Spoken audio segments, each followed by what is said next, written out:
Hey guys, so we are almost at week 4 for recovery for Charlotte, and we just wanted to give you a little bit of an update and let you know how she's been doing and kind of like what life is looking like with Charlotte right now. There's been a lot of questions from a lot of people, especially at our church, and hi guys, and family and stuff. So we just kind of wanted to like clarify what's going on with Charlotte and how she's doing and how she's adjusting and what we think the future might hold for her at this point.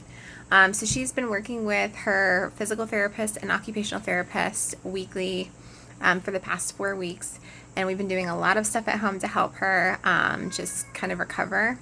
And at this point, we've had to take a step back on some of the stuff that we were doing because it was causing a lot more inflammation in her neck.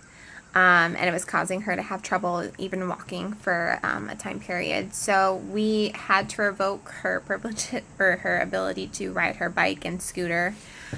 She's not allowed to do anything that requires like any strength or that might be jarring or rough on her body in any way. So like no climbing, even jungle gym equipment and stuff like that. Which her neurosurgeon initially thought that would be okay for her to do. So we're just kind of taking things super easy right now.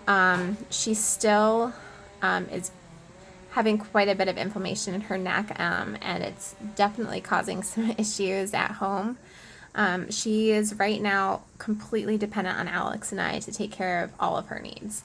From spoon feeding her to opening up doors for her. She still can't get dressed by herself. She's still fully incontinent. She's not able to tell us when she's in pain or where her pain is or what her pain feels like. So we're doing a lot of guessing, which is causing a lot of problems because it's really, really hard to catch her pain before it gets really bad. And once it's at that stage where it's really bad, it can take several hours before we can get enough like medicine in her to get on top of that pain.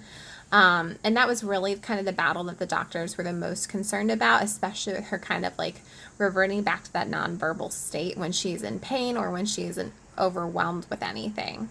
In the morning, she looks usually pretty good. The last, I would say like 4 or 5 nights, she's really struggled to go to sleep until last night. But we started doing a different medicine regimen, and that seems to be kind of helping stay on top of her pain management a little bit better. So we're hoping to maybe get ahead of some of these symptoms to see if that will help.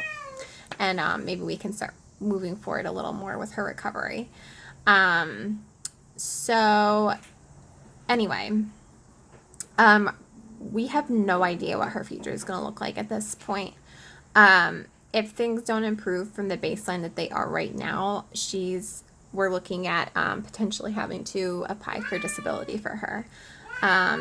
She emotionally is kind of all over the place. So she has moments where, like yesterday, it was an amazing day for her. She had such a good day. She was able to transition pretty well. She was able to cope with environmental changes pretty easily, which has been an absolute nightmare prior to that for the last several weeks.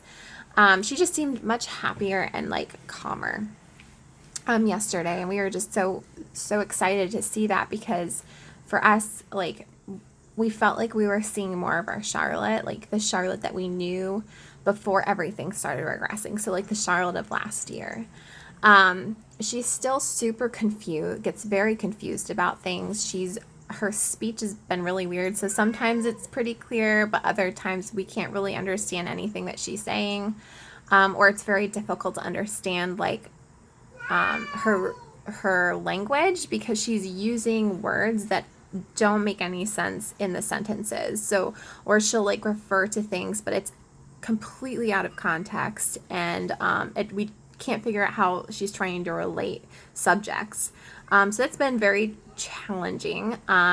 She is definitely doing moving around, which is really good, but she is very quickly overdoing it. So like even just playing with chalk outside or blowing bubbles within 20 minutes to an hour, she's completely stiff and really struggles to move comfortably. So we're having to take a lot of breaks, which is really hard for her. She's having a very hard time coping with that emotionally.